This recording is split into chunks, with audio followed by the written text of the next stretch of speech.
ನಮಸ್ಕಾರ ಸ್ನೇಹಿತರೆ. ಡೆಲ್ಲಿ ವಿರುದ್ಧ ಆರ್ಸಿಬಿ ಗೆದ್ದ ಬಳಿಕ ಬದಲಾಯಿತು ಐಪಿಎಲ್ನ ಸಂಪೂರ್ಣ ಪಾಯಿಂಟ್ಸ್ ಟೇಬಲ್. ಪ್ಲೇ ಆಫ್ಗೆ ಎಂಟ್ರಿ ಕೊಟ್ಟಿತ್ತು ಆರ್ಸಿಬಿ. ಹಾಗಾದರೆ ಸುದ್ದಿಯ ಸಂಪೂರ್ಣ ಮಾಹಿತಿ ಏನು?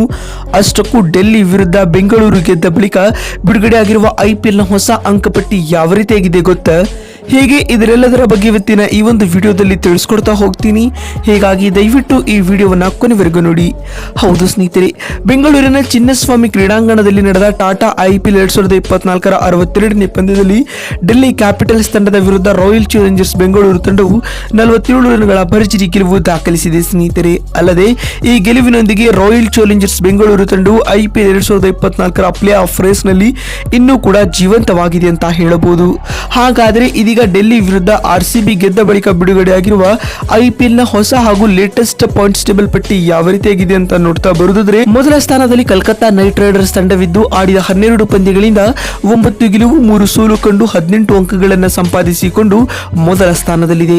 ಮತ್ತು ಎರಡನೇ ಸ್ಥಾನದಲ್ಲಿ ರಾಜಸ್ಥಾನ ರಾಯಲ್ಸ್ ತಂಡವಿದ್ದು ಆಡಿದ 12 ಪಂದ್ಯಗಳಿಂದ 8 ಗೆಲುವು 4 ಸೋಲು ಕಂಡು 16 ಅಂಕಗಳನ್ನು ಪಡೆದುಕೊಂಡು ಎರಡನೇ ಸ್ಥಾನದಲ್ಲಿದೆ.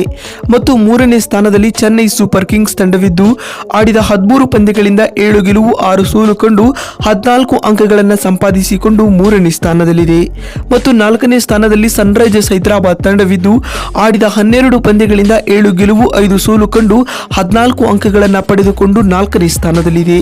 ಮತ್ತು ಐದನೇ ಸ್ಥಾನದಲ್ಲಿ ನಮ್ಮ ರಾಯಲ್ ಚಾಲೆಂಜರ್ಸ್ ಬೆಂಗಳೂರು ತಂಡವಿದ್ದು ಆಡಿದ 13 ಪಂದ್ಯಗಳಿಂದ 6 ಗೆಲುವು 7 ಸೋಲು ಕಂಡು 12 ಅಂಕಗಳನ್ನು ಪಡೆದುಕೊಂಡು ಐದನೇ ಸ್ಥಾನದಲ್ಲಿದೆ. ಮತ್ತು ಆರನೇ ಸ್ಥಾನದಲ್ಲಿ ಡೆಲ್ಲಿ ಕ್ಯಾಪಿಟಲ್ಸ್ ತಂಡವಿದ್ದು ಆಡಿದ 13 ಪಂದ್ಯಗಳಿಂದ 6 ಗೆಲುವು 7 ಸೋಲು ಕಂಡು 12 ಅಂಕಗಳನ್ನು ಪಡೆದುಕೊಂಡು ಆರನೇ ಸ್ಥಾನದಲ್ಲಿದೆ. ಮತ್ತು ಏಳನೇ ಸ್ಥಾನದಲ್ಲಿ ಲಕ್ನೋ ಸೂಪರ್ ಜೈಂಟ್ಸ್ ತಂಡವಿದ್ದು ಆಡಿದ 12 ಪಂದ್ಯಗಳಿಂದ 6 ಗೆಲುವು 6 ಸೋಲು ಕಂಡು 12 ಅಂಕಗಳನ್ನು ಸಂಪಾದಿಸಿಕೊಂಡು ಏಳನೇ ಸ್ಥಾನದಲ್ಲಿದೆ. ಮತ್ತು ಎಂಟನೇ ಸ್ಥಾನದಲ್ಲಿ ಗುಜರಾತ್ ಟೈಟಾನ್ಸ್ ತಂಡವಿದ್ದು ಆಡಿದ 12 ಪಂದ್ಯಗಳಿಂದ 5 ಗೆಲುವು 7 ಸೋಲು ಕಂಡು 10 ಅಂಕಗಳನ್ನು ಸಂಪಾದಿಸಿಕೊಂಡು 8ನೇ ಸ್ಥಾನದಲ್ಲಿದೆ. ಮತ್ತು ಒಂಬತ್ತನೇ ಸ್ಥಾನದಲ್ಲಿ ಮುಂಬೈ ಇಂಡಿಯನ್ಸ್ ತಂಡವಿದ್ದು ಆಡಿದ 13 ಪಂದ್ಯಗಳಿಂದ 4 ಗೆಲುವು 9 ಸೋಲು ಕಂಡು 8 ಅಂಕಗಳನ್ನು ಸಂಪಾದಿಸಿಕೊಂಡು ಅಂಕಪಟ್ಟಿಯಲ್ಲಿ 9ನೇ ಸ್ಥಾನದಲ್ಲಿದೆ. 10ನೇ ಹಾಗೂ ಕೊನೆಯ ಸ್ಥಾನದಲ್ಲಿ ಪಂಜಾಬ್ ಕಿಂಗ್ಸ್ ತಂಡವಿದ್ದು ಆಡಿದ 12 ಪಂದ್ಯಗಳಿಂದ 4 ಗೆಲುವು 8 ಸೋಲು ಕಂಡು 8 ಅಂಕಗಳನ್ನು ಸಂಪಾದಿಸಿಕೊಂಡು ಅಂಕಪಟ್ಟಿಯಲ್ಲಿ ಕೊನೆಯ ಹಾಗೂ 10ನೇ ಸ್ಥಾನದಲ್ಲಿದೆ ಸ್ನೇಹಿತರೆ. ಮತ್ತು ಆರೆಂಜ್ ಕ್ಯಾಪ್ ಹಾಗೂ ಪರ್ಪಲ್ ಕ್ಯಾಪ್ಗಳ ಬಗ್ಗೆ ಮಾತನಾಡ್ತಾ ಬರುವುದಾದರೆ, ಆರೆಂಜ್ ಕ್ಯಾಪ್ ಅನ್ನ ವಿರಾಟ್ ಕೊಹ್ಲಿ ರವರು 661 ರನ್ ಬಾರಿಸುವ ಮೂಲಕ ತಮ್ಮ ಬಳಿ ಇರಿಸಿಕೊಂಡಿದ್ದಾರೆ. ಮತ್ತು ಪರ್ಪಲ್ ಕ್ಯಾಪ್ ಅನ್ನ ಜಸ್ಪ್ರೀತ್ ಬುಮ್ರಾ ರವರು 20 ವಿಕೆಟ್ ಗಳನ್ನ ಕಬಳಿಸುವ ಮೂಲಕ ತಮ್ಮ ಬಳಿ ಇರಿಸಿಕೊಂಡಿದ್ದಾರೆ. ನೋಡಿದ್ರಲ್ಲ ಸ್ನೇಹಿತರೆ, ಡೆಲ್ಲಿ ವಿರುದ್ಧ ಆರ್ಸಿಬಿ ಗೆದ್ದ ಬಳಿಕ ಬಿಡುಗಡೆಯಾಗಿರುವ ಐಪಿಎಲ್ ನ ಹೊಸ ಅಂಕಪಟ್ಟಿ ಯಾವ ರೀತಿಯಾಗಿದೆ ಅಂತ ತಿಳಿಸಿಕೊಡುವ ನಮ್ಮ ಈ ಪ್ರಯತ್ನ ನಿಮಗೆ ಇಷ್ಟವಾಗಿದ್ದಲ್ಲಿ ತಪ್ಪದೆ ಈ ಕೂಡಲೇ ಈ ವಿಡಿಯೋಗೊಂದು ಲೈಕ್ ಮಾಡಿ.